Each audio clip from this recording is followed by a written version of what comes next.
반갑습니다.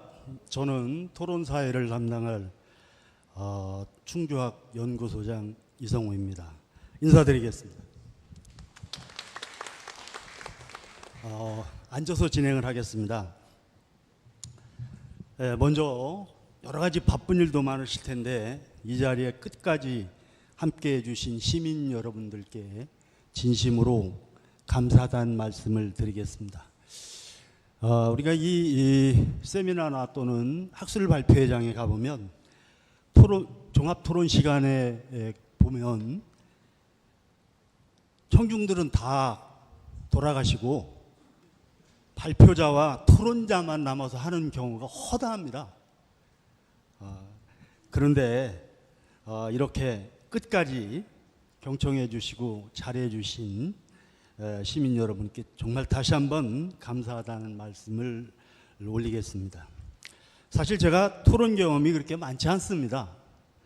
그러다 보니까 혹시 실수하거나 미숙한 점이 있다 하더라도 이해해 주시기를 바라겠습니다. 자, 이제 발표자와 토론자 선생님을 소개해 드리겠습니다.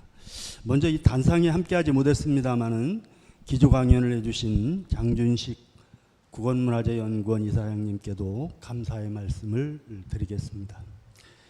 여러분께서 보시기에 좌측 끝에 계신 분이 대몽항쟁기 충주지역의 역할과 이상에 대하여 발표하신 충북대학교 이명수 교수님이십니다. 네, 그리고 지정토론을 담당하실 충남대학교 이정란 교수님이 바로 제 옆에 계십니다. 그리고 대몽항쟁기 충주성 전투와 방호별감 김윤의 역할을 발표하신 한국학중앙연구원 강재광 선임연구원이십니다. 책임연구원이십니다. 죄송합니다. 지정 토론을 해주실 충남대학교 고명수 교수님이십니다. 그다음 충주지역 고려성곽과 충주성의 위치고차를 발표하신 김호준 국어문화재연구원 학예실장님이십니다. 지정 토론을 해주실 한국교통대학교 백종호 교수님이십니다. 시민 여러분께서도 잘 알고 계시겠지만 충주의 대몽항쟁 전승기념탑이 마지막 제 좌측 능선 위에 자리하고 있습니다. 그런데 그 위치가 공교롭게도 그 옆을 지나가는 차량은 물론이고 사람들조차도 발견하기가 매우 어렵게 되어 있습니다. 이 때문에 충주 시민들 사이에 그 위치를 옮겨야 한다는 의견이 오래전부터 대두되어 왔고요. 이에 따라서 충주시 측에서도 이것을 이전했으면 어떨까 하는 그런 생각을 가지고 있습니다. 그런데 문제는 이거 이전하려면 우선 전승지의 위치가 어느 곳인가가 확실하게 밝혀져야 하는데 유감스럽게도 전승지 위치가 어느 곳인지 아직도 확정되지 않은 채 충주읍성, 대림산성, 오락산성 등으로 주장되고 있었습니다. 그 이유는 다 잘 아시겠지만 무엇보다도 충주의 대몽항쟁을 전해주는 고려시대의 문헌 기록이 너무나 소략합니다. 정말 그 몇 줄을 가지고 해석을 해야 되는 그런 어려움이 그 첫 번째일 것이고요. 또 여기에다가 고고학적 발굴을 통해서 확실한 증거가 될 수 있는 연구 성과가 뒷받침되어야 되는데 그마저도 정말 많지 않다는 점이 두 번째라고 할 수 있겠습니다.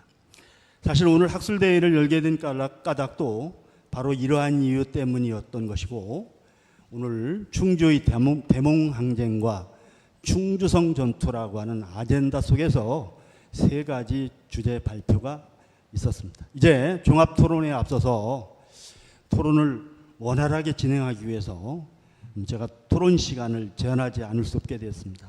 토론자 분들께서 좀 사전 양해를 해 주십사 부탁드리겠습니다. 원래 종합토론 시간이 4시 20분부터 40분 정도 시간이 주어졌습니다마는 앞에서 진지한 발표를 해주신 까닭에 상대적으로 토론 시간이 줄어들어 한 30분 정도의 짧은 시간이 남아 있습니다. 따라서 질문과 답변이 보다 효율적으로 운영될 수 있도록 토론자의 질의 시간을 5분으로 한정해 드리고, 또 역시 답변하시는 분 역시 5분을 드리도록 하겠습니다. 따라서 토론자들께서는 가능한 한 간단하게 질문과 답변을 하셔서 시간을 아껴주시면 고맙겠습니다. 또 혹시 방청석에 계신 분 중에서 질의 내용이 있으시면 손을 들고 손을 드시면 저희가 마이크를 전해드리도록 하겠습니다. 그런 토론에 참여하실 수 있는 기회를 드리도록 하겠습니다. 자, 그럼 발표한 순서대로 충북대학교 이명수 교수님의 대몽항쟁기 충주 지역의 역할과 이상에 대하여 충남대학교 이정란 교수님께서 질의해 주시겠습니다. 예, 소개받은 이정란이라고 합니다. 예, 이명수 선생님이 발표해 주신 대몽항쟁기 충주 지역의 위상과 역할에 대해서 토론자로서는 뭐 크게 반대하는 것은 아니고요. 일단 그 논문 자체는 그동안의 충주 지역의 역할과 위상을 저기서 충주성에 관심을 많으시겠지만 개인적으로는 전투 지리적 측면에 지리학적 측면에서 좀 제조 좀 했을 뿐만 아니라 당시의 현령과 방호 별관과의 관계를 좀 추적해 가지고 충주상성의 위치까지 비정하려고 했다는 점에서 대단히 공감되는 글이라고 여겨집니다. 토론자로서 한 세 가지만 이제 토론을 하고 싶은데요.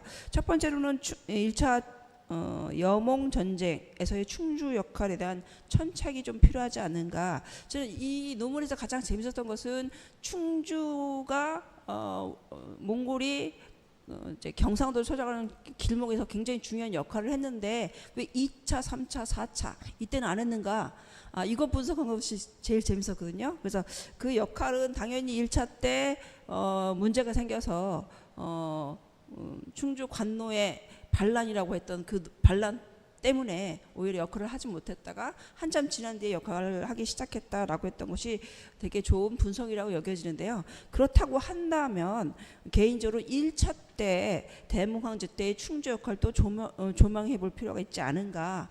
보통 1차 전쟁이 끝나고 고려가 항복하고 그다음에 이제 둘이 강화 관계를 맺는데 이때 사실은 뭐 고려는 마음속으로 항복하지 않았고 계속 싸우려고 하면 시간이 필요하고 그다음에 또 안전한 곳에 피난해야 되니까 시간을 벌기 위해서 그때 강화를 했고 강화도로 천도하려는 시간을 벌었다라고 연구하고 끝내셨는데요. 그렇다면 이게 오히려 1차 때 몽고 입장에서도 좀 설명할 필요가 있을 것 같아요. 예, 몽고 입장에서는 계속 뭐 강화할 필요 없이 계속 고려와 전쟁할 수도 있는데 이때 고려와 굳이 강화했던 것은 충주에서 의외로 방어를 잘하고 몽골에 계속 맞서 싸우니까 어쩔 수 없이 강화를 하는 게 좀 더 낫겠다라는 입장을 써주시면 충주의 역할을 뭐 그 뒤 말고도 1차에서도 좀 찾을 수 있지 않을까라는 것이 첫 번째 저희 생각이고요. 두 번째로 오늘 이게 가장 중요한 것 같아요. 산성과 주성의 관계 문제인데요. 선생님께서는 현령이 입보하는 치소와 입보 산성이 중복될 때가 있거든요. 그러니까 그 현령이 그러니까 이제 여기서 현령 대표 지방관이 읍성에 있을 수도 있고 읍성이 뭐 완전히 뭐 몽고에게 도륙당하면 산성으로 들어갈 수 있는데 산성 요 두 것이 일치할 경우에는 그 사람이 있는 곳이 성이다. 충주성이다. 라는 입장에서 산성과 성, 주성이 동일어일 수 있다. 고려사에서는 충주산성, 충주성, 주성 이렇게 다르게 표현되어 있지만 같은 곳일 수 있다라고 하는 의견을 주셨고요. 저도 좋은 견해라고 여겨지고 있긴 합니다.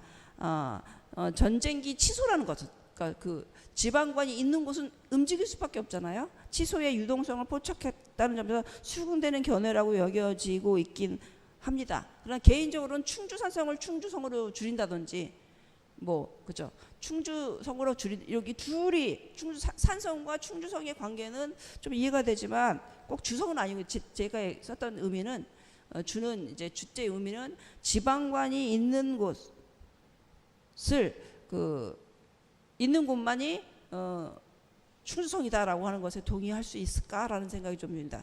그건 왜 그러냐면요. 고대사의 경우에는 사실은 지방관, 지방의 대표가 있는 곳이 그 치소고 그것은 계속 움직이거든요. 근데 고려 시대까지 됐는데 이 시기에도 지방 대표가 있는 곳이 성이다라고 하는 말에 동의할 수 있을까라는 차원에서 제가 주성이라고 하는 표현을 여기서는 그런 의미로 쓴 거거든요. 대표가 있는 성을 산성으로만 비정할 수 있는가라는 생각이 좀 들었고요. 그다음에 기존 견해 중에는 사실은 그 고려 시대의 치소성 대표가 지방 장관이 있는 성을 읍성에만 있었던 것이 아니라 고려 전기에는 오히려 산성이 있었고 고려 후기쯤에 특히 외구 침략기나 몽고 침략기 언저리쯤에 밑으로 내려오는 경향이 있었다라고 읍성화되는 경향이 있었다고 하는데 그 견해와 이거 연동시키면 어떨까라는 생각도 개인적으로 들었기 때문에 두 번째 질문을 좀 해드립니다.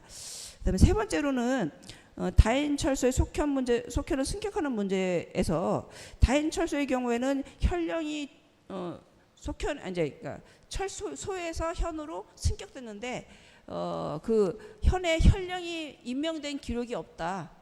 그렇기 때문에 혹시 혈령이 아니라 속현으로 된 것이 아닌가라고 얘기해 주셨는데요. 그럴 가능성도 없지 않은데 뭐 어떤 철소가 어떤 큰 공을 세워서 지방의 명칭을 승격시켜 준다면 굳이 속현으로 시켜줄 게 아니라 주연도 가능하기 때문에 그것을 완전히 배제할 필요는 없지 않은가. 이왕이면 본인의 논의가 옳다고 한다면 승격됐는데 속현으로 된 사례를 좀 제시해 주시는 것이 좀 더 합당하지 않을까 생각합니다. 이상입니다. 네. 뭐 세 가지를 좀 질문해 주셨는데요. 제일 차 여몽전에서 충주가 몽골군을 저지했기 때문에 몽골이 고려와 강화하는데 빨리 강화하도록 하는 그런 데 역할을 하지 않았겠느냐라고 하는 질문을 하셨고요.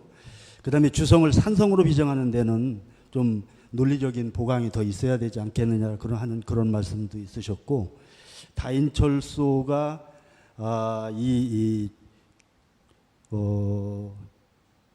속현으로 그 승격이 되었다고 봤는데 혹시 처인성처럼 주현으로 승격될 가능성도 있지 않았겠느냐라고 하는 질문을 해주셨습니다. 명료하게 이명수 교수님 답변 부탁드립니다. 먼저 바쁘신 일정 속에서도 토론을 맡아주신 이정량 교수님께 감사의 말씀드립니다.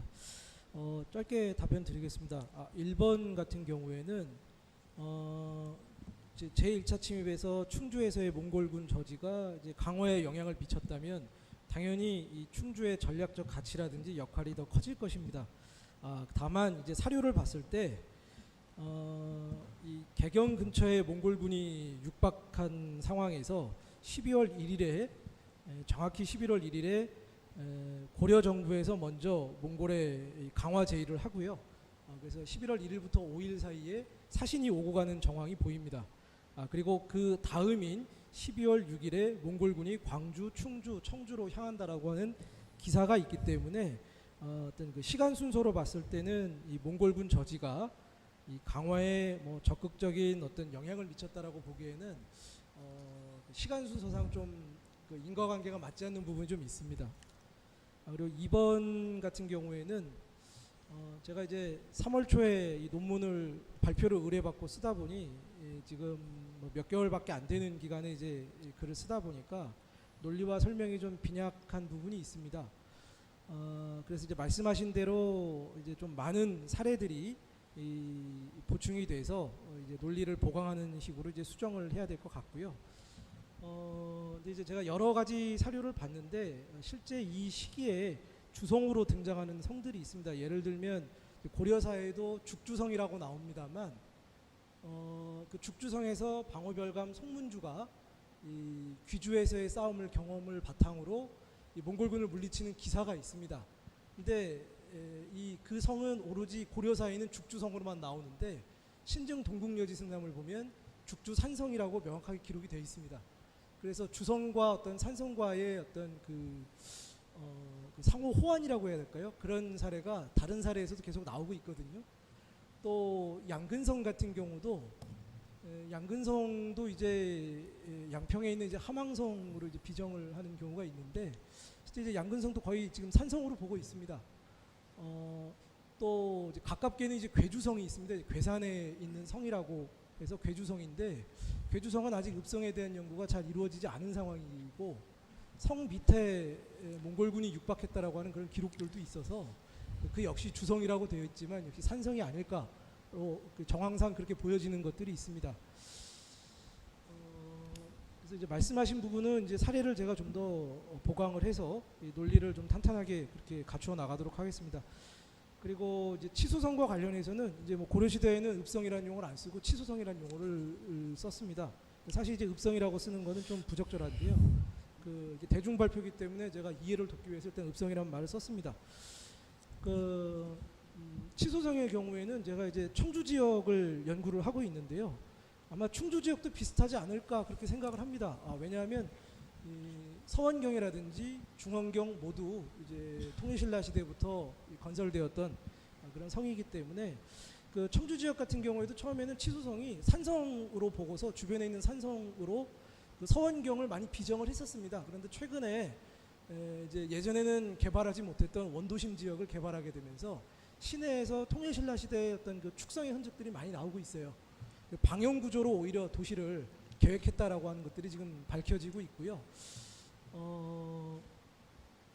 그 애초부터 이제 평지에 그러니까 다른 지역은 제가 모르겠습니다. 그런데 이미 그 연구자들 가운데서도 정용훈 선생님, 서울대학교의 정용훈 선생님 같은 경우는 이미 전통시대의 그 대읍의 경우에는 애초에 평지부터 출발하였다라고 하는 견해가 있기 때문에 충주 지역도 그렇지 않을까라고 하는 일단 제가 가정을 하고 있습니다. 제가 아직 공부가 충주 지역에 대해서는 얕기 때문에 그 부분에 대해서도 좀 더 천착을 하도록 하겠습니다. 세 번째 다인초스가 왜 속현인가 하는 문제인데요. 주연으로서의 어떤 가능성은 없느냐인데 사실은 저도 처음에 사료를 보고 좀 놀랐습니다. 당연히 현으로 승격을 했으면 지방관이 파견되는 주연이어야 되는데 이 지역은 지방관 파견 사례가 보이지 않고 있고요. 가장 결정적인 사례가 이제 세종실록 지리지에 이간현이 속현이라고 아예 나오고 있습니다. 조선 초기에 이미 속현으로 등장을 하고 있기 때문에 그게 애초에 주연이었다가 속현으로 변화했다고 보기에는 기록이 없어서 그렇게 보기에는 좀 무리가 있고요. 어쨌든 조선 초기에 속현이었던 걸 보면 처음부터 속현으로 승격이 돼서 조선시대까지 이어졌던 것이 아니냐, 그게 좀 더 합리적인 판단이라고 일단 추론이 돼서 그렇게 저는 판단을 했습니다. 그리고 저 외에도 다인철소 연구하시는 이정신 선생님께서 역시 속현이라고 일단 전제를 두고서 설명하신 부분이 있습니다. 저도 이제 이 철소 관련한 부분은 이 연구 경험이 좀 적기 때문에 이정신 선생님 견해를 그렇게 따르는 방법으로 일단 서술을 했습니다. 이상입니다. 네, 김영수 교수님 답변 감사합니다.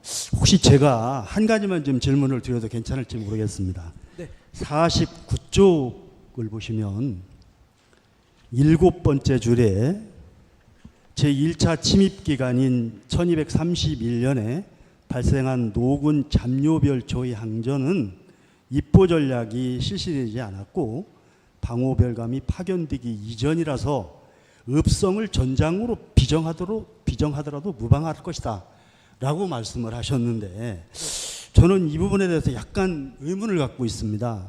왜냐하면 당시 부사 우종주라든지 판관 유응익과 또 양반별초 이들은 모두 도망갔습니다. 이렇게 관리와 지도부가 도망을 갔을 때 은민들이 그냥 남아 있었겠느냐. 거의 다 같이 도망갔을 거라고 생각합니다. 그러면 오로지 노군과 잠요 별초들만 남아서 결국 방어를 했고 몽골군을 물리쳤다는 이야기인데 이 작은 인원을 가지고 비록 내성과 외성이 있다고 하지만 내성에서만 싸운다 할지라도 그 몽골군을 대척할 수 있었겠는가. 그렇다고 한다면 제1차 침입 때의 이 충주 노군과 잠요의 항전도 바로 산성이었을 가능성이 훨씬 크지 않을까 저는 그렇게 생각을 합니다. 특히 노군과 잡료의 그 항전에서 아까 이 장준식 원장님께서도 약간 제시를 하셨습니다마는 승군 우본의 활약상이 나타납니다. 거기에 승군으로 활약한 우본이 결국 반란에 참여를 했거든요. 그러면 이때 승군의 역할이 대단히 크지 않았을까? 바로 이러한 노군 잡료의 항전에 승군도 같이 합세했을 가능성이 매우 크다고 봅니다. 그래서 이렇게 승군이 참여를 해서 승리했던 전투가 바로 이 1차 충주 전투뿐만 아니라 5차 김윤우의 충주성 전투도 있고요. 김윤우 자신이 승군으로 지휘관이 돼서 바로 5차 전투를, 충주성 전투를 이끌었으니까요. 그리고 6차 침입 당시에 1254년 상주 산성에서 황령사 홍지가 몽골군을 물리친 그런 사례가 있습니다. 자, 이럴 때 바로 이 1차 때부터 충주 지역의 그 강한 바로 사찰의 힘이 승군과 함께 그런 모습으로 나타나지 않았을까? 이렇게 생각하면 어떨까라고 하는 감히 질문을 드려봅니다. 어떻게 생각하시는지요? 예, 두 가지를 말씀해 주신 것 같은데요. 우선 첫 번째는 이제 1차 침입이 꼭 읍성이 아니라 산성일 가능성도 있다는 걸 말씀을 해주셨고요. 두 번째는 이제 어떤 순군의 어떤 활동을 고려할 필요가 있다를 말씀해 주신 것 같아요. 우선 두 번째부터 말씀드리면요. 승려들의 어떤 활동을 간과한 부분은 있습니다. 제가 이제 그쪽 부분을 좀 주목을 하지 않았기 때문에 이게 만약에 어떤 논문 자체가 어떤 충주 지역민의 어떤 항쟁 자체에 초점이 맞추어져 있다면 제가 그 부분을 좀 많이 신경을 썼을 텐데요. 이게 지역의 어떤 위상이라든지 역할 그쪽으로 지역 단위로 가다 보니까 그 민의 활동에 대해서는 좀 간과한 부분이 있습니다. 그 부분에 대해서는 제가 충분히 좀 고려할 필요가 있다라고 판단이 되고요. 그리고 1차 침입에서 이게 읍성인가 또 뭐 산성인가 하는 문제에 대해서는 사실 뭐 사료가 없기 때문에 이걸 뭐 단정해서 말하기는 굉장히 좀 어렵습니다. 어떤 이 시기에 어떤 산성에서의 항전이 또 많이 나오지는 않거든요. 그러니까 어떤 뭐 꼭 그게 이제 이 지역에서 어떤 이 충주 외에 다른 지역에서 싸움이 벌어졌을 때 그것이 산성이냐 읍성이냐를 명확하게 보여줄 만한 다른 여타의 사료가 충분하지 않기 때문에 충주 지역 역시 어떤 이 내부 사료가 없다라고 했을 때 다른 정황을 통해서 그런 것들을 유출을 해내야 되는데 다른 지역 역시 그게 명확하게 나타나지 않기 때문에 좀 불분명한 부분이 있습니다. 그래서 그 부분에 대해서는 제가 뭐 어떻게 말씀을 드리기가 좀 어려울 것 같습니다. 예, 이상으로 답변을 마치겠습니다. 예, 하여간 뭐 지금 말씀하신 것처럼 이 고려의 산성 입부책이 3차부터 시작을 해가지고 4차례 산성 중심의 방우별감이 파견되었다고는 하지만 저는 개인적으로 이미 고려 초부터 거란이라든지 여진과 같은 이 기마병의 침입이 있었습니다. 고려로서는 이런 기마 전술에 대한 대응책이 벌써부터 시작이 됐을 거라고 저는 개인적으로 생각을 합니다. 특히 여진 침입했을 때는 윤관이 별무반을 만들어 항전도 했고요. 그렇다면 몽고 침입 때쯤 되면 전국에 있는 모든 이런 성읍에서 바로 이와 같은 입보책 산성 항거책이 일반화되어 있지 않았을까라고 하는 생각을 개별적으로 갖고 있습니다. 네, 이제 다음으로 넘어가겠습니다. 다음은 한국학중앙연구원 선임연구원이신 강재광 박사님의 대몽항쟁기 충주성 전투와 방우별감 김윤우의 역할에 대하여 충남대학 고명수 교수님께서 질의해 주시겠습니다. 예, 안녕하십니까. 저 소개받은 충남대 고명수입니다. 제 발표문이 87쪽에 있습니다. 예, 그 발표문을 준비해서요. 예, 그것을 보면서 좀 토론을 진행하겠습니다. 일단 강재원 선생의 이 논문 여러 가지로 참 가치가 있고 의미가 있는 글인데, 예, 거기에 관한 그 글이 가지는 의미나 가치에 대해서는 제가 첫 단락에 이렇게 소개를 했습니다. 지금 토론할 시간이 많지가 않아가지고 이 부분은 읽어보시고, 예, 바로 토론으로 들어가겠습니다. 저는 그 고려사 전공자가 아니고요, 몽골 원대사 전공자입니다. 예. 그래서 사실 이 논문에 대해서 그 좀 좋은 토론을 할 만한 그런 역량이 좀 충분치가 않다고 스스로 생각을 하는데, 그럼에도 불구하고 이렇게 귀한 자리에 불러주신 여러분들께 감사의 말씀을 드립니다. 그래서 저는 이 글을 읽고 떠올린 비평 한 가지, 그리고 몽골사의 입장에서 본 제안 한 가지를 드리는 것으로 토론을 하겠습니다. 일단 첫 번째 비평 부분을 보시면요, 이 발표자께서는 이 충주성의 위치에 대해서 기존의 주장과는 다르게 그것이 충주 산성과 충주 읍성을 모두 포괄하는 개념이라는 새로운 견해를 제시했습니다. 근데 저는 이 관련된 사료를 아무리 봐도 이것이 이제 충주 산성 하나만을 가리키는 것이다, 이런 느낌을 떨칠 수가 없었습니다. 왜냐하면 일단 김윤우의 공식 직함이 충주 산성 방어별감이었기 때문에 김윤우가 충주 읍성으로 갈 수는 없습니다. 당연히 충주 읍성과 충주 산성으로 구분이 되었다면 당연히 충주 산성으로 가는 것이 맞다고 생각을 하고요. 그리고 이제 이 발표자께서는 고려사에 이 몽골군이 충주를 포위 공격했다, 그러니까 충주성이 아니고 충주를 포위 공격했다라는 그런 기록에 좀 주목해서 이런 주장을 하고 계시는데, 저는 그 주민이 모두 입보한 그 충주 산성만을 포위해도 이것을 얼마든지 기록에는 충주를 포위 공격했다라고 쓸 수 있다, 이렇게 생각을 합니다.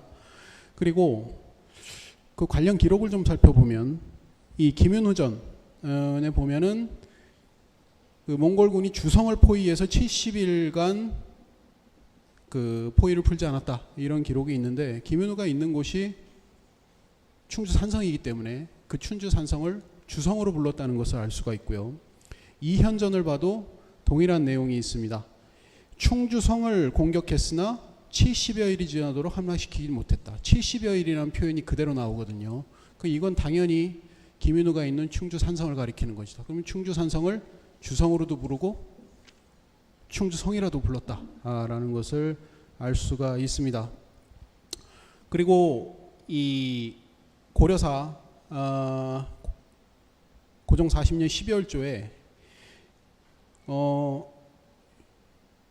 몽골병이 포위를 풀었다는 것을 충주에서 보고했다라는 기록이 있는데, 선생님께서는 이것은 충주의 포위를 풀었다, 이렇게 좀 해석을 하고 계시는 것 같은데, 이것은 충주 산성의 포위를 푼 것을 충주 지방정부에서 중앙정부로 보고했다라고 해석을 하는 것이 맞다고 생각을 합니다. 이 동일한 기록이 이제 고려사 저료에 있는데요, 여기 충주에서 몽골군이 포위를 풀었다고 보고했다, 그때 포위당한 것이 무려 70여일이나 되었다라는 이런 표현이, 동일한 70여일 이 표현이 있기 때문에 이건 역시 충주 산성을 가리키는 것이다 라고 보입니다. 그래서 이 발표자께서는 몽골군이 충주 산성을 공격했을 뿐 아니라 그 보조부대가 충주 읍성을 공격해서 전투가 벌어졌다, 이렇게 추정을 하셨는데, 사실 충주 읍성에서 별도로 전투가 벌어졌다는 것을 뒷받침할 만한 문헌 기록은 전혀 없다, 이렇게 볼 수 있습니다. 그런 점에서 봤을 때 이 몽골군과 전투가 벌어진 충주성은 어디인지는 모르겠습니다. 대림산성인지 어디인지는 모르겠습니다만 김윤우가 지키고 있었던 충주 산성을 가리키는 것이 아닌가 이렇게 생각이 됩니다. 또 한 가지는 제안인데요. 1253년 몽골의 5차 침입을 주도한 예쿠, 야굴 이렇게 부르는데, 이 예쿠와 그 군대가 갖는 위상과 실력을 좀 더 충분하게 설명한다면 충주성의 승첩을 더욱 돋보이게 만들 수 있을 거라고 생각합니다. 왜냐하면 이 예쿠라는 인물이 몽골 안에서 정말 대단한 사람이거든요. 근데 이 굉장히 높은 위상을 갖고 있고 강력한 힘을 갖고 있는 사람인데, 이런 점이 좀 지금까지 잘 조명되지가 않아가지고 좀 개인적으로 좀 안타깝다는 생각을 하고 있습니다. 그래서 제가 이 예쿠가 어떤 사람인지에 대해서 좀 말씀을 드리겠습니다. 예쿠는 칭기스칸의 동생 중에 하나인 주치카사르 가문의 수장입니다. 주치카사르의 장자입니다. 아들이에요. 그래서 주치카사르가 죽고 이제 그 가문을 이끌고 있는데, 당연히 이 황족이기 때문에 몽골 안에서 상당히 높은 위상을 갖고 있는 인물입니다. 칭기스칸이 동생이 3명이 있었는데요. 그 칭기스칸 바로 밑에가 주치카사르, 그 다음에 카치운, 그 다음에 테무게 오치킨, 이런 인물들입니다.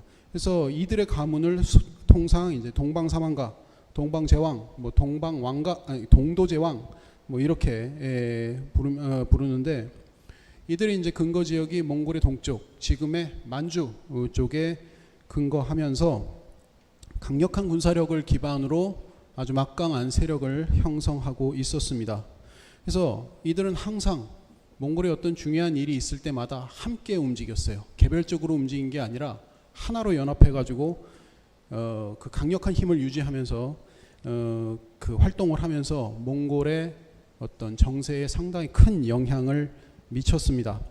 그리고 군사 활동도 상당히 활발했는데요. 대표적으로는 칭기스칸과 우데이칸이 금나라를 정벌할 때 이들이 참여해가지고 금나라 멸망시키는데 아주 크게 기여를 했고, 이거보다 더욱 돋보이는 활동은 뭉케칸이 죽었을 때, 그러니까 헌종이죠. 헌종 뭉케칸이 죽었을 때 그 자리를 놓고 동생인 쿠빌라이와 아릭부케가 내전을 벌이게 됐는데, 당시에 그 내전이 시작했을 때는 아릭부케의 군사력이 쿠빌라이보다 강하다 이렇게 평가되고 있었습니다.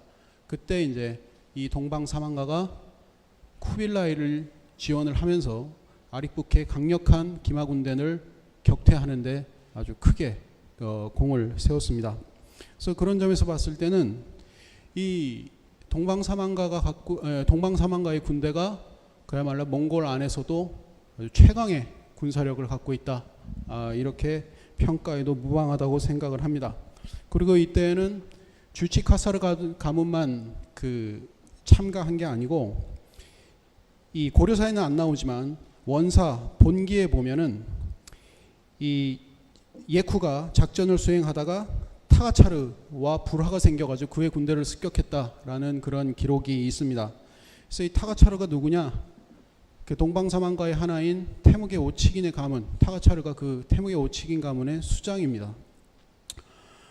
그래서 이 동방사망가 중에서 2개의 가문이 고려정벌에 참여했다는 것이 입증이 되고, 아마도 이들이 항상 셋이 같이 움직였으니까 카치운의 가문도 아마 내려왔을 것이다, 이렇게 추정을 할 수가 있습니다. 한마디로 이 몽골의 5차 침입은 동방 제왕 전체가 참여한 대외정벌이다, 이렇게 볼 수 있습니다. 그리고 그 지휘관인 예쿠를 몽골의 6차 침입에서 이제 5차 군대를 이끌었던 살레탑이나 당고, 아모간, 차라데 이런 인물들과 비교를 해보면 상당히 높고 강력한 그런 위상과 권력을 가지고 있다라고 볼 수 있습니다. 사실 살레탑과 당고, 아모간, 차라데 이런 사람들은 몽골 쪽 기록에는 거의 나오지가 않습니다. 그럼 그건 뭘 말하는 것이냐? 위상도 별로 높지 않고 중요하지 않고 힘도 별로 없는 그러한 무장들이다.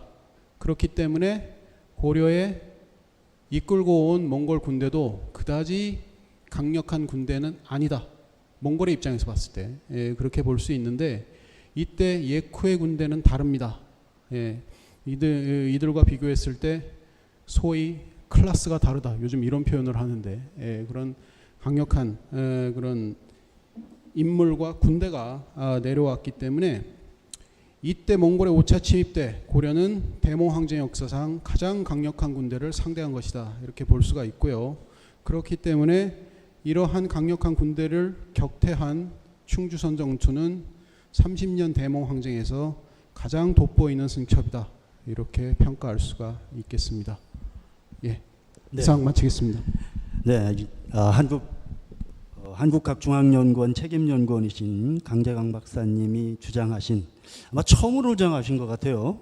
1253년 대모항전에서의 충주성은 충주읍성과 충주산성을 모두 아우르는 이중적 성격을 갖고 있다라는 실론적 견해를 발표하셨어요. 그래서 충주읍성은 충주부사가 방어를 했을 거고 충주산성은 충주산성 방호별감 김윤우가 지휘하고 방어를 했을 것이다라는 그런 제안을 해주셨는데, 이 고명수 교수님께서는 이 충주 읍성, 소위 그 충주성, 이 모두가 이 주성과 충주성이 모두 충주산성을 지칭하는 게 아닌가, 이런 질문을 해주셨고, 그리고 우리 1253년에 충주의 대몽항전의 승전은 정말 우리나라 역사에 자랑할 만한 대단한 그런 승전이었구나라는 걸 다시 한번 느끼게 해줍니다. 네, 이에 간단하게 답변 부탁드리겠습니다. 네, 먼저 많이 바쁘실 텐데, 그리고 이런 충주 산성 전투 또는 충주성 전투에서의 어떤 방호별관 김윤우에 대한 역할을 제가 연구를 십수년 하다 보니까 나온 어떤 새로운 견해였지 않습니까, 오늘? 근데 고명수 교수님께서 원대사 전공자답게 새로운 시각을 제시한다기보다는 제한상에서는 돈방 사망가, 그 중에서 칭기스칸 세 동생이 있는데 그 중에서도 첫째 동생인 주치 카사르 가문의 수장인 예쿠 대왕이 직접 참전을 했고, 그 예쿠 대왕이 거느리고 있는 몽골군의 질적인 수준이라는 거는 몽골군 중에서 최강이다라는 점을 동의합니다. 그래서 여기까지 생각을 못했던 건 아니지만 지금 여기 이제 충주학 연구소에서 후원하는 오늘 이제 발표의 취지가 충주의 대몽항전과 충주성 전투 아니겠습니까? 그래서 아무래도 방호별감 김윤우의 역할이라든가 충주성 전투의 이중적 의미를 강조하다 보니까 이런 어떤 동아시아적인 어떤 관점에서, 동양사적인 관점에서 예쿠 대왕이 차지하는 위상이나 또 그가 데려온 몽골군의 어떤 전투 능력, 이런 것들을 제가 다음에 글을 다듬을 때는 보강을 하겠습니다. 좋은 점 지적해 주셔서 감사하고요. 그러면 핵심이 되는 1253년 고종 40년 당시 충주 혹은 충주성 또는 주성, 요거에 대해서 다시 한번 부연 설명드릴게요. 지금 87페이지부터 88페이지 중간까지 고명수 교수님이 지적한 건 100% 다 옳습니다. 내가 말하는 거는 방호별감 김윤우는 충주 상성으로 갔다는 겁니다. 그걸 부정하는 게 아닙니다, 지금. 그때 주성은 충주 산성입니다.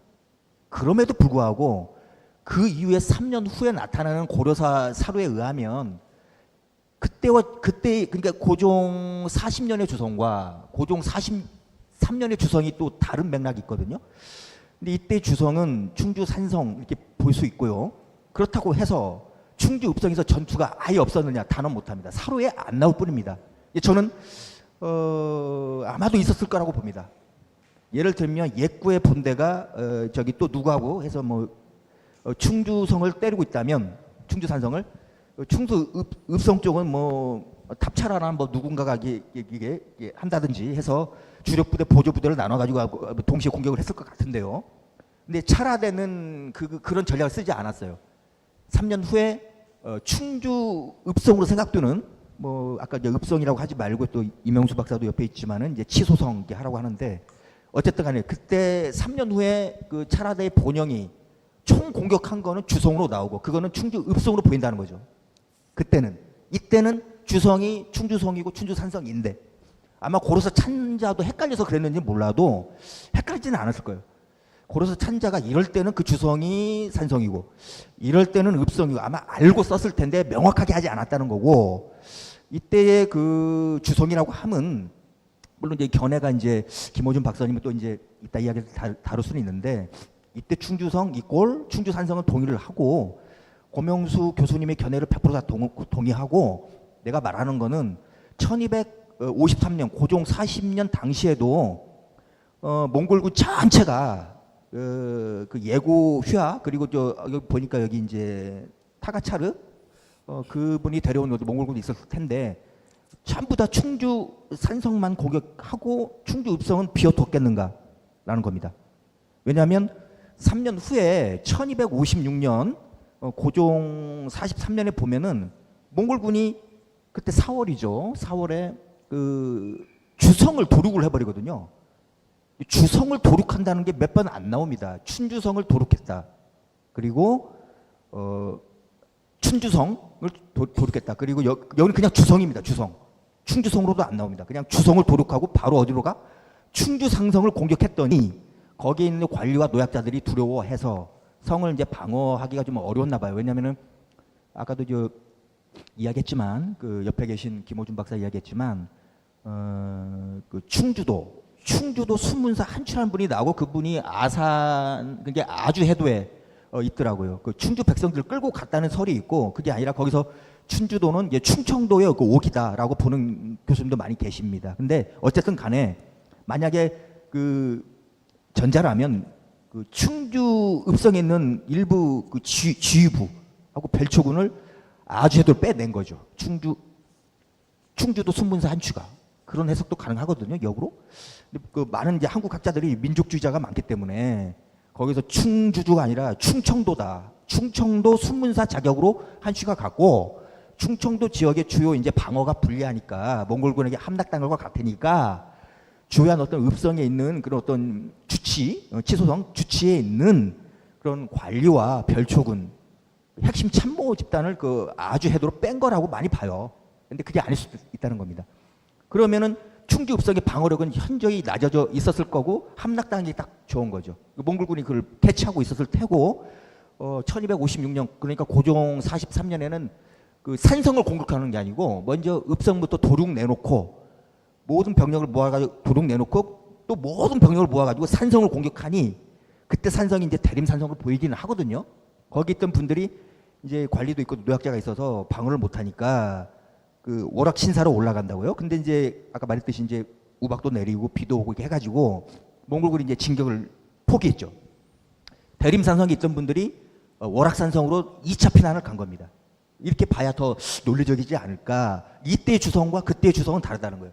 그래서 고종 40년 1253년의 주성은 당연히 충주산성 방호별감이 있는 충주산성이 되겠고 3년 후에 몽골군에게 좀 약간 비참하지만 도륙당하는 그 주성은 읍성이 아닐까 이렇게 보는 게 제 견해입니다. 뭐 충분히 어떻게 답변이 되는지 모르겠습니다, 고명수 박사님. 네. 다음으로 김호준 국원문화재연구원 학예실장님의 충주 지역 고려성각과 충주성 위치 고찰에 대한 질의를 한국교통대학교 백종호 교수님께서 해주시겠습니다.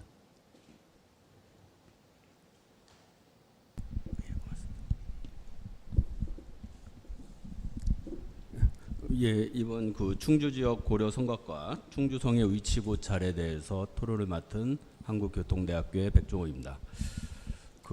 저는 그 토론문을 갖다가 작성을 했는데 133쪽부터 있습니다.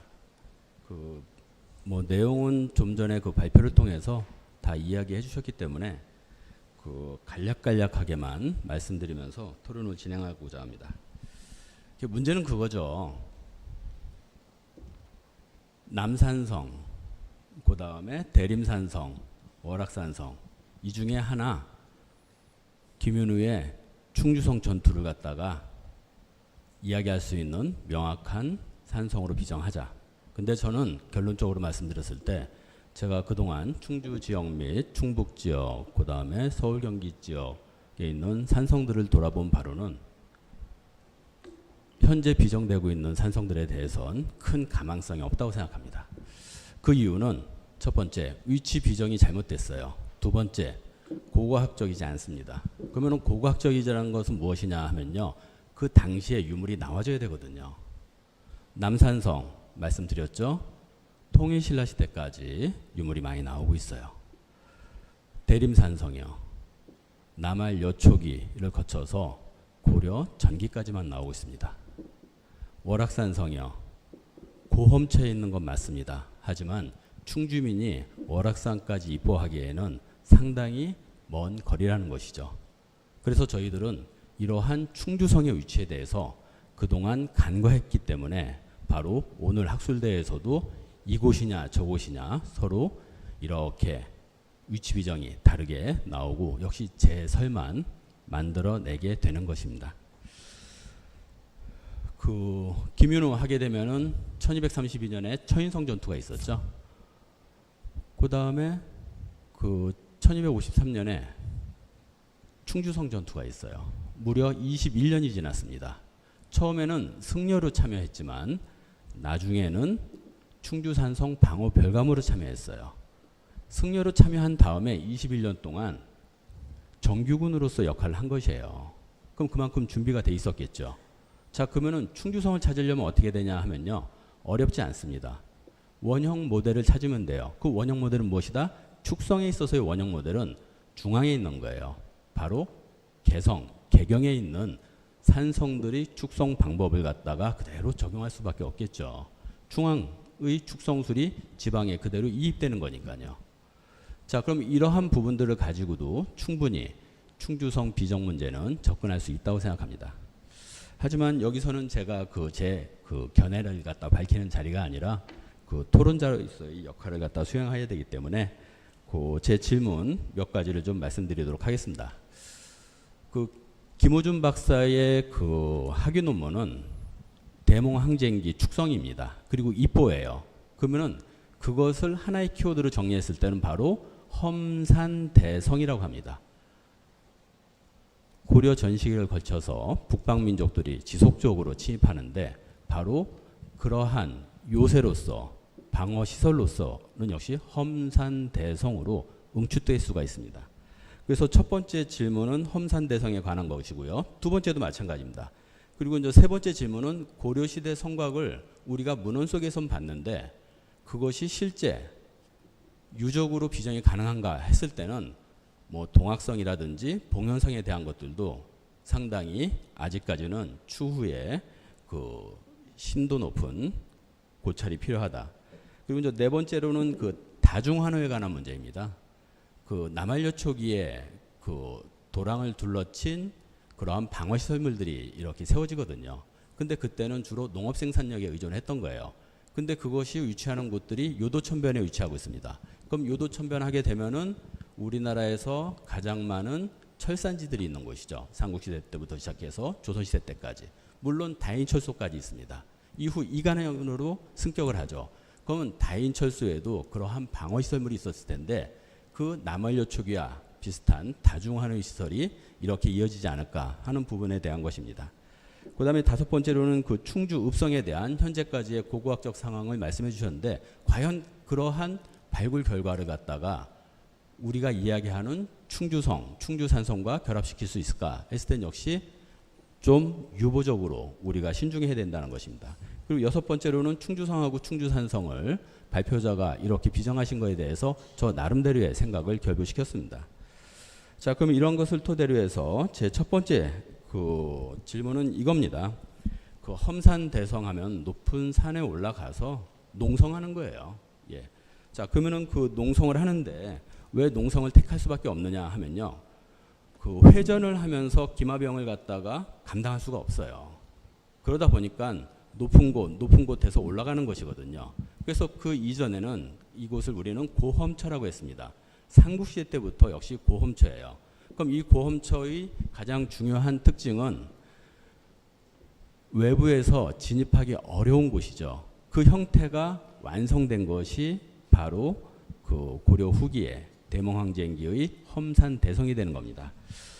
그런데 그 현재 그 이러한 산성 입보체보다는 그 발표자께서는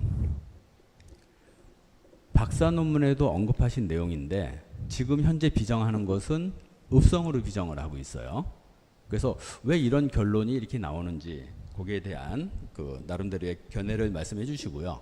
또 5차 침입과 6차 침입이 또 다르게 이렇게 그 서술이 되고 있습니다. 그래서 1에서 5차 침입과 그다음에 6차 침입은 다른 형태의 산성으로 전개가 되었다. 그래서 이제 그 두 번째에 보시게 되면 내외성을 가진 험산대성으로 규정하고 있거든요. 근데 짧은 시간 내에 이러한 미묘한 변화를 갖다가 감지할 수 있을까에 대해서는 나름대로 의문이 됩니다. 그 부분 한번 정리 좀 해주시고요. 그다음에 이제 오늘의 역시 그 논점하고 가장 중요하게 연결되는 것이 그 6번째 질문입니다. 그 1231년에는 충주 읍성이라고 비정을 했어요. 그다음에 1253년에는 그 금당협이라고 해서 별도 비정을 안 했고요. 근데 이 금당협도 좀 저는 의아하더라고요. 이것이 충주에 있는 인근의 금당협인지 아니면은 여주의 금당천 유역의 금당협인지 이 부분은 추후에 또 좀 더 심도 있게 그 논의해봐야 될 것 같습니다. 그리고 1253년 철룡산성을 공격하게 되죠. 근데 내려와서 그 항복하게 됩니다. 그리고 그해 충주성을 갖다가 공격하는데 또 충주 읍성이라고 비정을 했어요. 과연 북방의 민족들을 대항을 할 때 우리가 평지에서 승리한 전투가 있을까? 했을 때는 용인의 처인성 전투가 있지 않니? 1232년에. 그럼 현재의 처인성도 그 위치 비정과 고고학적인 고증에 있어서 많은 논란의 대상이 되고 있습니다. 그래서 교묘하게도 김윤우와 관련된 두 차례의 승첩이 다 위치 비정이 제대로 안 돼 있고요. 그 다음에 고고학적으로 실증이 안 돼 있다는 공통점이 있습니다. 자, 그리고 인전 그 1254년에는 또 대림산성으로 비정을 했어요. 근데 대림산성은 고고학적 유물이 출토가 안 되고 있어요. 예, 그걸 일단 확보를 해야 될 것 같습니다. 그리고 높이가 너무 낮아요. 험산이 아니에요. 밖에서 보기에는 절벽이 있지만 안에서는 이렇게 어렵지 않게 숨만 좀 차면 올라갈 수 있는 곳이거든요. 근데 험산대성은 어느 정도냐 하면요. 아, 내가 여기 왜 왔지? 하면서 2시간 이상을 숨을 헐떡거리면서 올라가는 것이 험산대성이에요. 저는 그렇게 표현하고 싶습니다. 그 다음에 1255년에 대월령이 있었고요. 그 다음에 1256년에는 그 주성을 도륙했다고 하는데 충주 읍성? 그러면은 충주의 구릉성이라든지를 갖다가 비정하는 것이 좀 좋지 않을까 저는 생각해봤습니다. 그 다음에 인전 그 충주산성을 공격했다고 하죠. 그리고 마지막으로 인전 그 월악신사 그래서 덕주산성 비정을 이렇게 하고 있습니다. 자, 그러면 이렇게 했을 때 제가 질문드리고 싶은 건 첫 번째, 두 번째 하고도 마찬가지고요. 모두 발언도 마찬가지입니다. 너무 성급한 비정은 좀 위험하지 않을까. 그리고 우리가 고고학을 전공한다고 하는 사람들인데 너무 고고학적이지 않다. 즉 위치 비정과 고고학적 실증을 통해서 추후 확정을 하거나 그다음에 거기에 대한 논거를 제시해도 늦지 않은데 너무 단정적으로 이번에 비정한 것이 아닌가 하는 생각이 들어서 이 부분에 대해서 그 나름대로 의견을 듣고 싶습니다. 네, 지금 많은 질문을 해주셨는데요. 김호준 박사님, 좀 답변 부탁드리겠습니다. 예,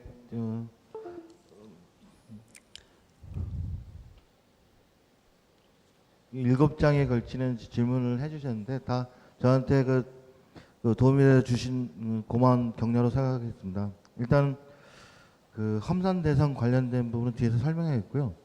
그리고 고려 전기 때 거란과 여진족의 그 침입에 대비했을 때는 고구려 때부터 그 북방 그 중국의 통일된 국가 북방 이민족과의 그 대결 양상에서는 청야 전술을 진행한 겁니다. 중요한 성곽을 중심으로 들판을 비우고 모든 물자들은 성곽을 해서 성곽을 오래 지키면 중앙에서 정부군들이 기다리는 동안 직결해서 그 수나라나 북방 이민족을 공격하는 그런 청야 정술은 고려 전기 때 거란족 때도 사용됐던 거고요. 또 여진 쪽 같은 경우는 그 지금 얘기한 거란 같은 경우는 고려 입장에서는 북계 입장이고요. 여진 쪽은 이제 동계 입장에서 그 동해안 쪽으로 내려갔을 때 여진 쪽은 거란 쪽보다는 그 정규금 편성이나 이런 방법이 게릴라성이 많아가지고 뭐 어떤 분 연구에 의하면은 거란 쪽은 뭐 10명이 한 개의 대를 이룬다는데 거란은 여진 쪽은 5명을 하고 산길을 다니기 때문에 어떻게 그 적이 들어올지 모르기 때문에 그에서는 이제 성을 이렇게 일렬로 쌓든지 해서 방어선을 구축하는 그런 방법을 취했다고 하는 것 같습니다. 그런데 몽골과의 전쟁은 기존 북방 이민족과의 전쟁과는 좀 틀렸던 것 같습니다. 거란족이나 여진족은 수도를 공격해서 왕을 잡아서 그 항복을 시켜서 뭐 속국을 만드는 형제국을 만드는 그런 부분인데 거란족도 그런 양상 몽골군도 그런 양상을 띠고 있지만은 어떻게 보면은 몽골 평원에서 늑대가 양을 사냥하는 것처럼 아니면은 그 몽골 평원에서 몽골 사람들이 들짐승을 사냥하는 것처럼 고려 백성들 보려 있는 사람들을 가축처럼 생각해서 그런 것을 했던 것 같습니다. 그렇기 때문에 그런 느낌이 틀렸던 것 같고요. 그다음에 그 청해전술은 몽골 1차 전투 당시에 안북선 전투에서 그 북계에 있는 그 기주성이나 철주성 같은 데서 적군을 잡아두고 중앙을 편성해서 올라가서 싸우려 했는데 한 번의 전투에 모든 중앙군이 괴멸됨으로써 청야 입보, 그러니까 산성 입보나 해도 입보로 바뀌는 되고 그다음에 강화도로 천도하는 그런 배경이 된 것 같습니다. 그런 부분에서 지금 설명드리면 될 것 같고요.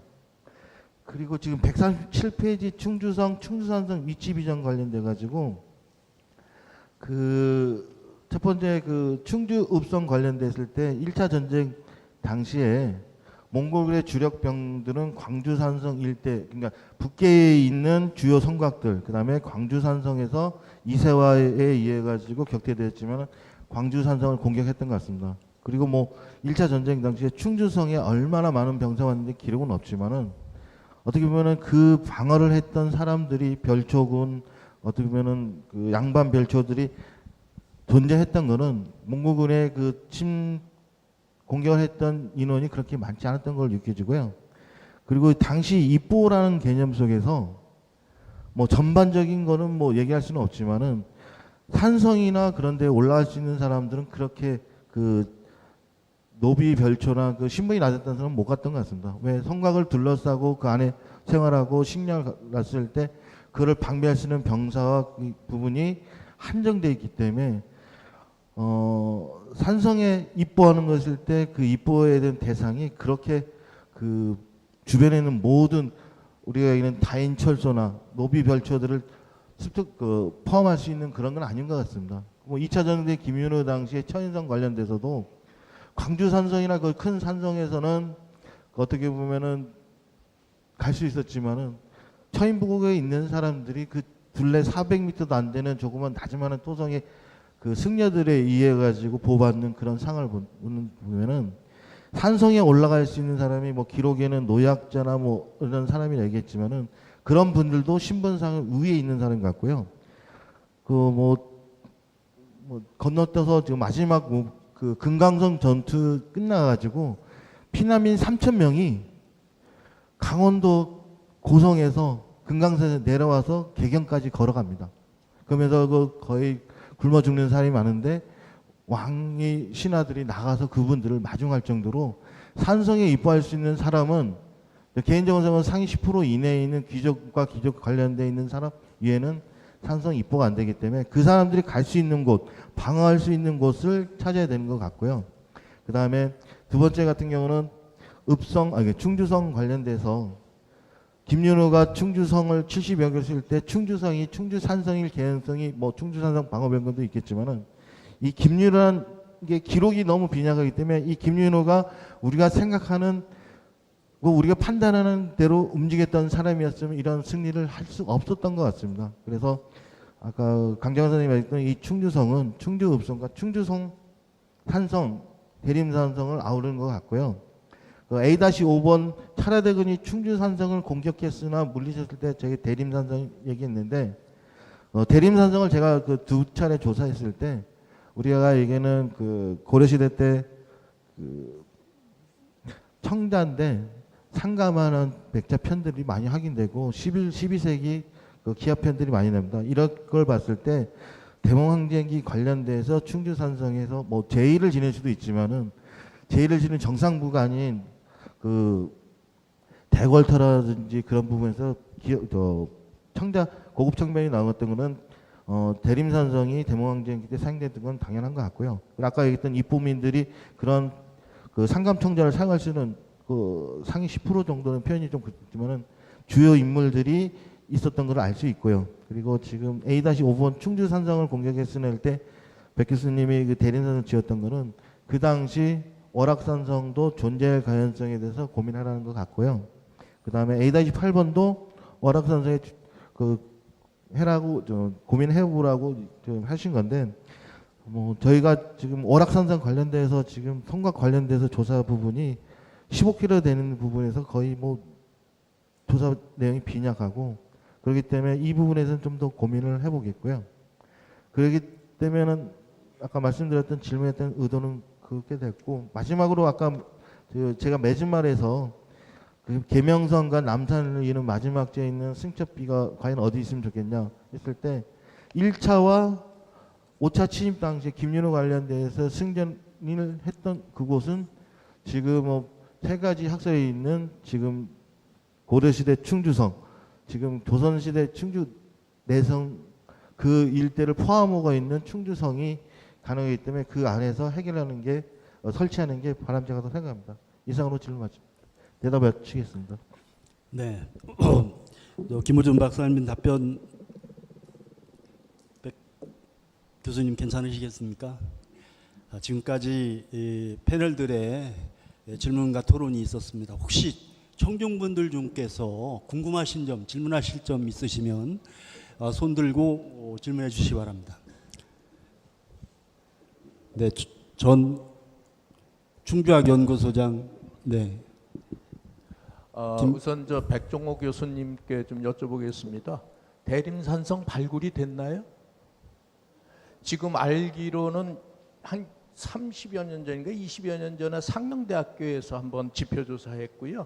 그 다음에 국어문화재연구소에서 봉수대 복원한 거 외에는 절대 건드리질 않았습니다. 그래서 고고학적인 성과는 더 두고 봐야 되지 않을까 싶습니다. 그 다음에 이명수 교수님하고 강 박사님한테 질문을 드리겠습니다. 두 분 의견에 저는 동감을 합니다. 동감을 하면서요. 지명이라고 하는 건 그냥 생기는 게 아니잖아요. 그래서 지금 대림산성 내에 종주 바위가 있어요. 그래서 우종주의 이름을 딴 바위가 있다라고 하는 것에서 취소로 봐도 되지 않겠는가 싶습니다. 그 다음에 이거는 제 이제 개인적인 의견인데 두 분은 어떻게 생각하시나 한번 좀 봐주시기 바랍니다. 광주도라고 하는 대로가 충주를 지나간다 손치더라도 대로의 넓이는 최대 12m 정도밖에 안 돼요. 그런데 몽고의 기병대가 충주 산성을 포위했다라는 기록이 나오잖아요. 근데 충주 산성이 어디든 간에 그 기병대가 포위할 만한 곳이 어디겠는가 한번 지리적으로 생각을 해보시기 바랍니다. 왜냐하면 대림산성 성문지 있는 쪽은 달래강이 흐릅니다. 달천강이 흘러요. 그 다음에 뒤쪽으로는 굉장히 아까 백 교수님 말씀하신 대로 뒤쪽에 올라가 보셨는지 몰라도 거기는 헉헉거리면서 올라가야 거기 3단 석축으로 되어 있습니다. 그랬을 적에 과연 기마병들이 지나갈 수 있는 곳이 어디겠는가 생각해 보면, 저는 뭐 지방에서 그냥 역사를 공부하는 사람이기 때문에 보면은 두 길이 있는 것 같아요. 마지막제에서 제오계를 거쳐서 삶이 신당을 거쳐서 소홍계로 해서 하늘제로 넘어가는 길이 있고요. 또 하나는 용산 범바위에서 발티제를 거쳐서 삶이 신당으로 빠져서 소홍계 거쳐서 하늘제로 가는 길이 있어요. 그렇다면 그 길이라고 하는 거는 지금 우리가 통칭 이야기하는 남산성과 대림산성 사이, 그 다음에 남산성과 충주 영액 사이, 거기에 되거든요. 그랬을 적에 지금 우리가 충주 산성을 비정하는 것이 좀 백 교수님이 너무 급하다라고 얘기했지만 거기엔 뭐 전적으로 찬동합니다. 그러면서 지금 우리가 지금 발표하신 세 분께서는 지리적인 설명은 전혀 안 하셨어요. 그래서 대군이 포위할 수 있는 성이다라고 한다면 어디를 과연 얘기할 것인가? 네.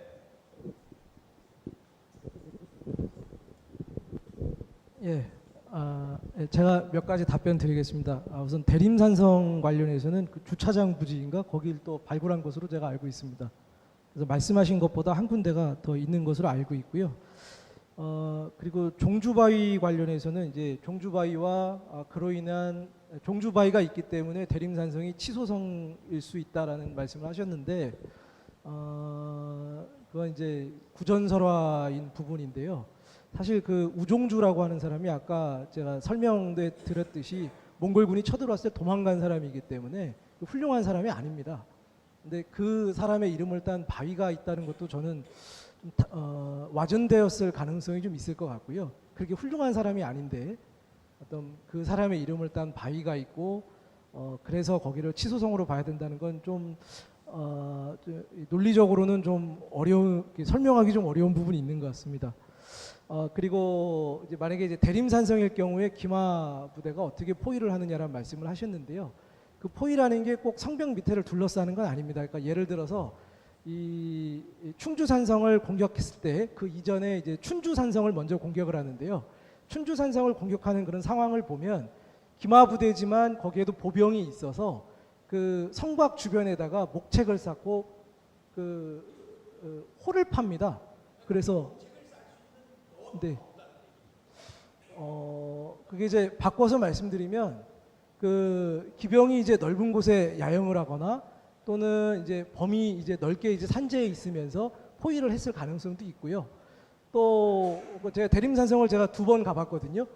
저도 이제 안 가본 데가 아닌데 거기를 갔을 때 이제 일반 그 사람들도 대림산성 뒤로는 가기가 어려워요, 사실. 그래서 이제 그 지형에 따라서 아마 포위하는 내용이 좀 다를 수가 있다는 걸 제가 말씀을 드리고 싶습니다. 그러니까 춘주산성 같은 경우에는 아예 꽁꽁 그 사람 한 마리, 사람 죄송합니다. 그 뭐 동물인지 사람인지 모르겠습니다. 뭐 하나 빠져나갈 수 없게 촘촘하게 에워쌌다는 기록이 있습니다. 그래서 기마 부대지만 그 다른 사례에서 성을 둘러쌌다는 기록이 있기 때문에 뭐 거기에 대해서는 제가 이제 그 성의 어떤 둘레라든지 뭐 그런 것들을 좀 고려를 해봐야 되는 부분도 있습니다만 어쨌든 기록이 있기 때문에 뭐 저는 충분히 꼭 불가능하다라는 거는 불가능하다고 단정하기는 좀 어렵다는 말씀을 드리고요. 그리고 이제 길에 대해서 말씀을 하셨는데요. 그 간선 영로망이라는 것이 이제 국가에서 공적인 어떤 그 사신이라든지 아니면은 이제 일반 여행객들도 많이 이용하는 도로고요.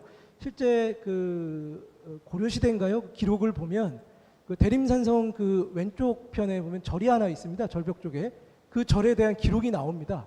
그 사람이 경상도로 가는데 그 절에 대한 그 기록을 남겨요. 그러니까 이제 아까 뭐 영로망에 대해서 말씀을 하셨는데 바꿔 말하면 그 일반 여행객들 또는 어떤 그 개인적인 용무가 있어서 경상도로 내려가는 사람도 그 대림산성 옆을 그러니까 지금 제가 아까 말씀드린 그 광주도를 이용해서 이제 계림령으로 넘어가는 그러한 루트를 이용했다라는 걸 알 수가 있거든요. 그래서 실제 이 충주산성 전투 때 그 고려 사람들 또는 고려 군인 가운데 투항한 사람들이 많습니다. 그리고 뭐 홍복원이라든지 뭐 영령공 왕준 이런 고려 왕족들 또는 고려의 지배층들도 있었고 또 앞서 천룡산성에서도 이미 항복을 했고 계속해서 항복한 사람들을 흡수하면서 내려오고 있기 때문에 고려에 대한 어떤 그 교통망이라든지 정세를 잘 알고 있을 가능성이 높습니다. 그래서 기존에 있었던 그 평구도와 광주도 아마 이 두 도로 가운데 좀 더 폭넓게 쓰이는 것이 이제 충주에서는 광주도였기 때문에 아마 대림산성 밑에 있는 단월역으로 해서 이동하지 않았을까 뭐 그렇게 추정을 하고 있는 것입니다. 네. 백종호 교수님 답변. 네. 고맙습니다. 그 발언 기회를 안 주셔갖고 좀 서운했어요. 짧게 말씀드릴게요. 시간이 없다고 하니까. 그 3.1절 하게 되면 손에 태극기 기억하시죠? 그 다음에 안시성 전투 645년 당태종 기억하면 석성을 기억해요. 그 이유는 안시성 전투를 갖다가 사극을 찍게 되면 문경 세제 가서 이렇게 찍게 돼요. 뭐 주hul관, 조곡관, 조령관 있잖아요. 그러니까 조선시대 숙종 때 성벽에서 찍는다고요. 그 영화를 찍더라도 석성으로 이렇게 찍어요. 근데 현재 안시성으로 지정되고 있는 곳은 토성이거든요. 그리고 3.1절의 태극기. 근데 그때 종이가 어디 있었어요.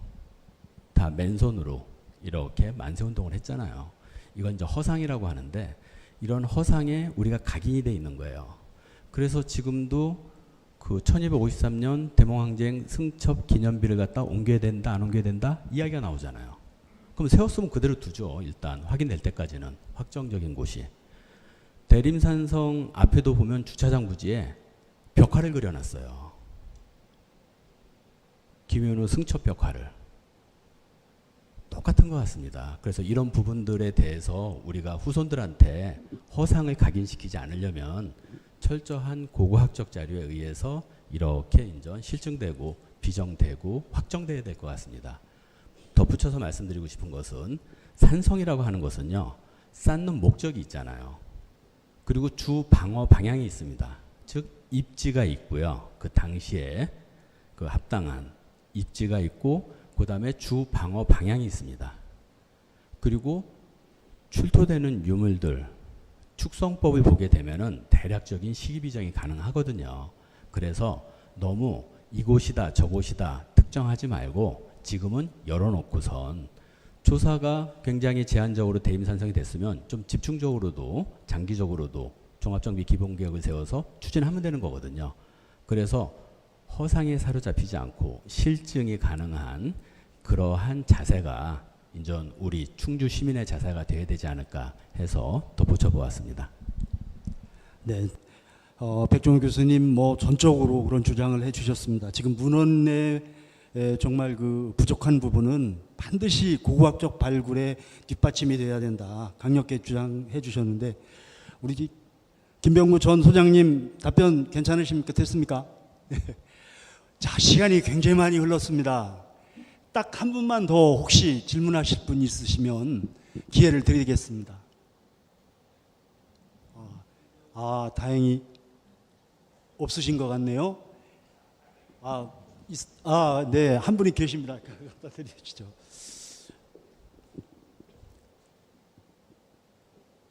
오늘 발표와 토론을 잘 들었습니다. 저도 공부가 많이 됐고, 저는 강원 고구문화연구원의 지현병입니다. 제가 봉이산성을 유일하게 발굴을 했습니다. 근데 오늘 아까 백종호 교수님이 얘기했듯이 그런 전쟁 물자, 즉 화살촉이 상당히 많이 나오고 또 화재가 난 그런 흔적들이 많이 있어요. 그래서 만약에 충주성도 이렇게 전쟁을 했다면 그런 고고학적 유물들이 많이 나와야 함에도 불구하고 아직까지 확인이 안 됐다 그러면 좀 더 신중하게 접근해야 되지 않을까라는 생각이 들어서 감히 한 말씀 올렸습니다. 이상입니다.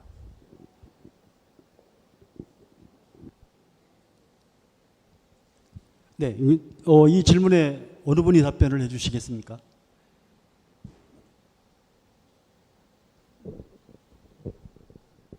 네, 예. 김은중 교수님. 네. 그 봉이산성 같은 경우는 둘레 1.2km 정도 되는데요. 그 원고군이 그 춘주성을 비정하는 봉이산성을 했을 때 목책을 두르고 참호를 파서 수원을 끊어가지고 물을 못 마시게 했더니 고려 병사들이 나와가지고 함락된 성곽이고 그로 인해 가지고 춘주성이 도륙을 당했던 그런 곳인데 아까 지현병 원장님이 얘기했던 것처럼 그 몽골군과의 전투 상황을 알 수 있는 그런 고고학 자료를 확인하기 위해서는 대림산성도 지금 대궐탈한 부분 그런 부분에 대한 발굴 조사가 필요하고요. 그리고 지금 아까 예성동해 선생님과 얘기했었는데 그 충주 읍성이 돌아가는 동쪽 그 알림동 성당에서부터 지금 호암동 유적 성곽이 합쳐지는 남쪽과 동쪽 해절부 일대에 대한 그런 부분에 대해서 조사가 진행돼야만 그 충주성에 관련된 내용, 그다음에 지금 저희가 국어문화재가 발굴하고 있는 청량원 일대에 대한 고고학 조사가 계속 진행돼야만 지금 얘기하는 충주성의 위치에 고잘되는 고고학 자료가 더 확보될 거로 보입니다. 이상입니다. 네, 답변 되셨습니까? 네, 네, 감사합니다. 그러면 제가 이번 세미나에서 발표자와 토론자 이 패널들께서 주장하신 내용을 간단하게 요약하면 1253년에 충주산성을 이명수 교수님께서는 논문을 보면 50쪽의 논문에서는 월악산성 즉 이 덕주산성으로 비정하셨는가 이렇게 했더니 또 발표하실 때 보니까 이 읍성이 이 대림산성으로 단정할 수 없고 주성을 읍성으로만 단정할 수 없고 덕주산성 이외의 산성일 가능성도 있다. 그래서 대림산성일 수도 있다라고 말씀을 하셨어요. 그래서 저는 대림산성으로 이번 발표에서 대림산성으로 보신 게 아닌가라고 그렇게 이해를 했고 강재광 박사님께서는 뭐 대림산성임을 확실하게 발표해 주셨고 김호준 박사님께서는 대림산성일 가능성도 있지만 충주 읍성이라고 또 발표를 하셨어요. 근데 이 발표를 놓고 지금까지 발표하신 모든 내용을 아우를 수 있는 불변의 공통점이 하나 두 가지를 한번 들을 수 있을 것 같습니다. 첫째는 이 충주산성 방호별감 김윤우의 역할, 이 김윤우가 해야 될 역할은 바로 산성 방어의 책임자다. 이미 고려는 제1차 몽골 침입 이후에 이미 강화도로 천도를 했고 그리고 해도와 입보 산성책을 산성 입보책을 내놓습니다. 그렇게 되면 어쨌든 이 고려의 북방민족에 대한 특히 그 몽고에 대한 방어책은 바로 해도 및 산성에 대한 입보책이었을 것이다. 그러면 그런 국가의 명령과 그런 직책을 가지고 와서 김윤우가 지킬 수 있는 곳은 오직 한 곳, 산성입니다. 그거는 뭐 불변의 원칙일 것 같아요. 그러면 이 주장 중에서 결국 이 충주산성은 바로 대림산성일 가능성이 크지 않겠느냐라고 결론을 내려도 무방할지 여기 패널 분들과 이 청중들에게 좀 한번 질문을 던져봅니다. 그래서 저는 개인적으로 제6차 침입기인 1256년 4월에 그 기사가 우리 충주의 방어 체계를 가장 잘 설명한 게 아닌가라고 저는 개인적으로 이해를 하고 있습니다. 즉 주성을 도륙했고 이 주성은 바로 읍성을 얘기하는 게 아닌가 싶습니다. 그리고 산성을 공격했다. 바로 대림산성을 공격한 거죠. 근데 그 대림산성을 공격을 해오니까 노약자라든지 관리들이 공포에 떨고 방어할 수가 없어서 일단 피난을 갑니다. 도망을 갑니다.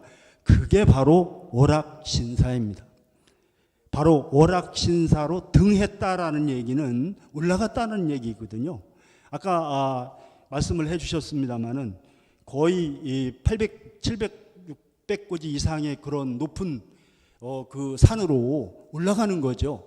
만약 오락신사에 충주산성이 있었다고 한다면 이때 등 오락신사라 하지 아니하고 거기에는 제사 사자나 제사 제자를 써야만 충주산성이 오락산성이라고 이야기를 할 수 있을 거라고 생각을 합니다. 등 오락신사라고 하면 그 등자의 해석을 바로 이와 같이 충주산성, 대림산성에서 더 높은 오락산성으로 올라갔다라고 해석하는 것이 순리적이지 않을까. 감히 이렇게 주장을 해보고 지금 말씀하신 것을 종합을 해보려고 합니다. 어떻게 생각하시는지 한번 질문을 드려보고요. 그리고 두 번째로는 문헌사료의 약점을 보완할 수 있는 유일한 길, 발굴입니다. 정말 충주시에서 이 항목 승전비를 옮기려면 일단 먼저 발굴부터 해야 됩니다. 그래서 학문적 그런 그 토대를 닦아놓고 그러고 난 다음에 옮겨도 늦지 않다. 그래서 앞으로 발굴이 우리 충주시 측에서 지금 여기 자리하고 계신지 모르겠지만 바쁘셔서 다 가셨겠지만 앞으로 대림산성은 반드시 발굴을 해야 돼요. 그리고 만약 거기에서 실패한다면 오락산성도 발굴이 되어야 된다라는 말씀을 드리고요.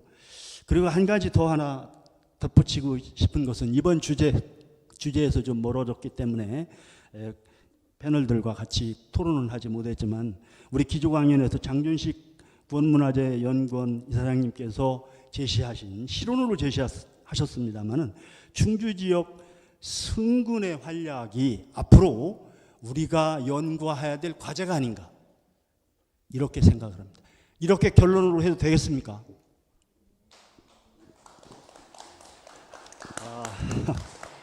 예, 참 장시간 정말 수고 많으셨습니다. 이상으로 제2회 충주학연구소 학술 세미나를 모두 마치도록 하겠습니다. 수고해 주신 발표자님 그리고 토론자님 그리고 끝까지 자리를 지켜주신 여러분들께 감사의 말씀 올립니다. 고맙습니다.